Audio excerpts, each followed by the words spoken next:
प्यारे सज्जनों, इस दुनिया में करोड़ों लोग सौदा करने के लिए आए हैं, मगर जो असली सौदा था प्रभु के नाम सिमरन का, वो नहीं किया और खाली हाथ चले गए।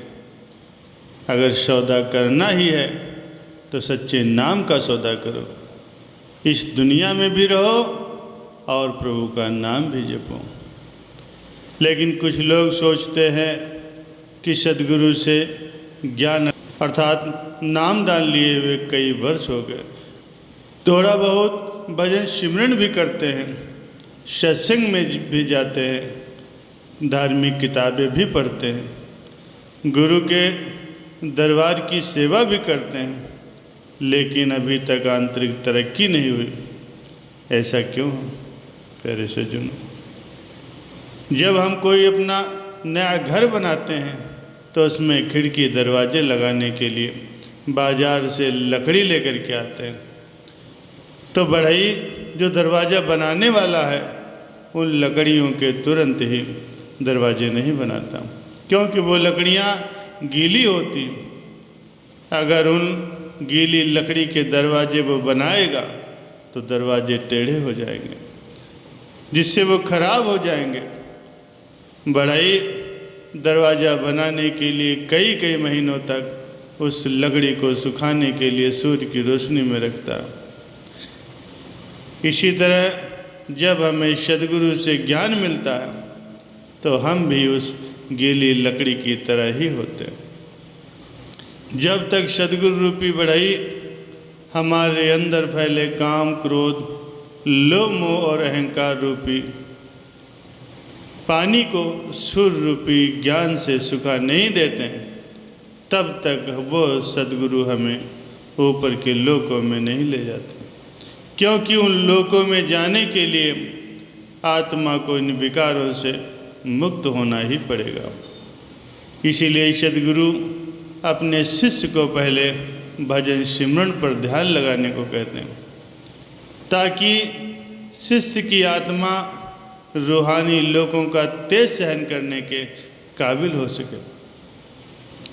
जब सद्गुरु देखते हैं कि शिष्य की आत्मा अब रूहानी सफ़र के लिए तैयार है, तो सद्गुरु अपनी दया कर देते हैं और तीसरी आँख रूपी खिड़की खोलकर आत्मा को रूहानी लोगों का सफ़र करवाते हैं और अंततः परमात्मा में ही लीन कर देते हैं। इसके लिए हमें गुरु की आज्ञा और मौज में चलना होता है।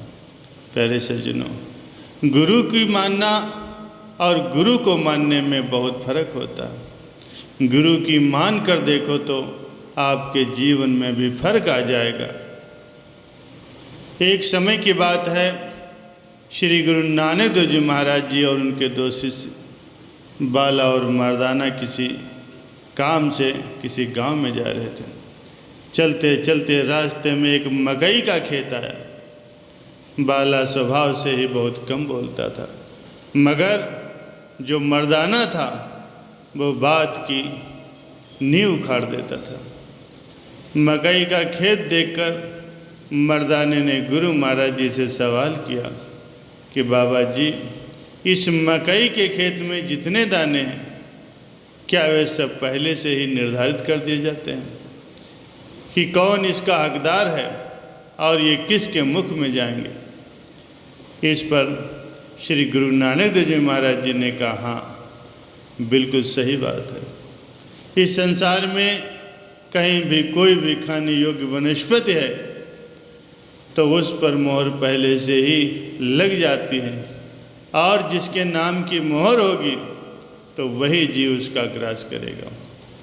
गुरु जी की इस बात से मर्दाने के मन के अंदर कई सवाल खड़े हो गए। मर्दाने ने मकई के खेत से एक मक्का तोड़ लिया और उसका एक दाना निकाल कर हथेली पर रख लिया और गुरु महाराज जी से ये पूछने लगा, बाबा जी कृपा करके मुझे ये बताइए कि इस दाने पर किसका नाम लिखा है। इस पर गुरु महाराज जी ने जवाब दिया कि इस दाने पर एक मुर्गी का नाम लिखा हुआ। मर्दाने ने गुरुजी के सामने बड़ी चालाकी दिखाते हुए मकई का वो दाना अपने मुंह में डाल लिया और गुरुजी से कहने लगा, बाबा जी, कुदरत का ये नियम तो बड़ी आसानी से टूट गया। मर्दाने ने जैसे ही वो दाना निकला तो दाना मर्दाने की श्वास नली में फंस गया। अब मर्दाने की हालत तीर लगे कबूतर जैसी हो गई। मर्दाने ने गुरु महाराज जी से कहा, बाबा जी कुछ करिए, नहीं तो मैं मर जाऊंगा। गुरु नानक देव जी महाराज जी ने कहा, मर्दाना मैं क्या करूं? कोई वैद्य या हकीम इसको निकाल सकता है। पास के गांव में चलते हैं, वहाँ किसी हकीम को दिखाएंगे। मर्दाने को लेकर के वे पास के एक गांव में गए। वहाँ एक हकीम मिला। उस हकीम ने मर्दाने की नाक में नसवार डाल दी। वो नसवार बहुत ही तेज थी। नसवार सूंघते ही मर्दाने को छींकें आनी शुरू हो गई। मर्दाने के छींकने से मकई का वो दाना उसके गले से निकल करके बाहर गिर गया। जैसे ही वो दाना बाहर गिरा, पास ही खड़ी एक मुर्गी ने झट से उस दाने को खा लिया। मर्दाने ने गुरु नानक देव जी महाराज जी से क्षमा मांगी और कहा, बाबा जी मुझे माफ़ कर दीजिए, मैंने आपकी आज्ञा का पालन नहीं किया, मैंने आपकी बात पर शक किया, मुझे माफ़ कर दीजिए दाता दयाल, मुझे माफ़ कर दीजिए। श्री गुरु महाराज जी ने उसे क्षमा कर दिया और आगे से सचेत रहने की हिदायत दी। प्यारे सज्जनों, अगर दुखों से दूर रहना चाहते हो तो सद्गुरु के पाँव नहीं, उनके वचनों को पकड़ो जो तुम्हें परम सुख की राह दिखाते हैं। एक व्यक्ति अपने गुरुदेव जी के पास गया और बोला, गुरुदेव दुखों से छूटने का कोई उपाय बताइए। शिष्य ने थोड़े ही शब्दों में बहुत बड़ा प्रश्न कर दिया था। दुखों की दुनिया में जीना, लेकिन उसी से मुक्ति का बहाना ढूंढना, ये तो बड़ा मुश्किल था।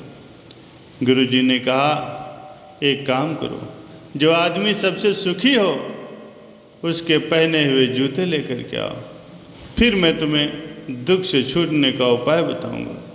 बस इससे चला गया। एक घर में जाकर के पूछा, भाई तुम तो बड़े सुखी लगते हो, अपने जूते सिर्फ आज के लिए मुझे दे दो। उसने कहा, कमाल करते हो भाई, मेरा पड़ोसी इतना बदमाश है कि क्या कहूँ। ऐसी स्थिति में मैं भला सुखी कैसे रह सकता हूँ, मैं तो बहुत दुखी इंसान हूँ। अब वो दूसरे घर गया तो वहाँ एक आदमी मिला। उसने कहा, अब क्या कहूँ भाई, सुख की बात ही मत करो, मैं तो अपनी पत्नी की वजह से बहुत ही दुखी हूँ। ऐसी ज़िंदगी बिताने से तो अच्छा है मैं कहीं जाकर के साधु बन जाऊँ। सुखी आदमी देखना चाहते हो तो किसी और के घर जाओ।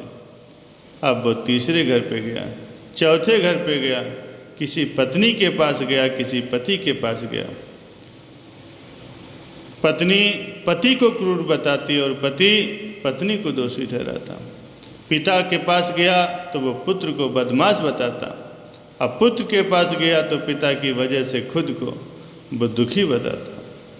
सैकड़ों हजारों घरों के चक्कर लगाया, सुखी आदमी के जूते मिलना तो दूर, खुद के ही जूते घिस गए।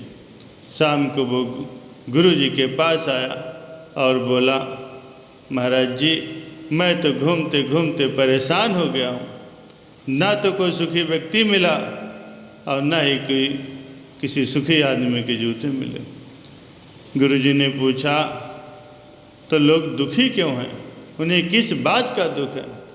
उसने कहा, किसी का पड़ोसी खराब है, कोई पत्नी से परेशान है, कोई पति से दुखी है, तो कोई पुत्र से परेशान है। आज हर एक आदमी एक दूसरे के कारण दुख भोग रहा है। गुरु ने बताया, सुख का सूत्र है दूसरे की ओर नहीं बल्कि अपनी ओर देखो, खुद में झांको, खुद की काबिलियत पर गौर करो। प्रतिस्पर्धा करनी है तो खुद से करो, दूसरों से नहीं। जीवन तुम्हारी यात्रा है, दूसरों को देखकर अपने रास्ते मत बदलो, खुद को देखो, यही सुख का सूत्र है। शिष्य बोला, महाराज बात तो आपकी सत्य है, लेकिन यही बात मुझे आप सुबह भी बता सकते थे, फिर मुझसे इतनी परिक्रमा क्यों करवाई। गुरु ने कहा, वत्स सत्य दुष्पाच्य होता है, वो सीधा नहीं पचता। अगर ये बात मैं तुम्हें सुबह ही बता देता तो तुम हरगिज भी नहीं मानते। जब स्वयं तुमने अनुभव कर लिया है, सबकी परिक्रमा कर ली है, सबके चक्कर लगा लिए हैं, तो बात तुम्हारी समझ में आ गई। अब ये बात तुम अपने पूरे जीवन में कभी नहीं भूलोगे, क्योंकि यही सुख की राह है।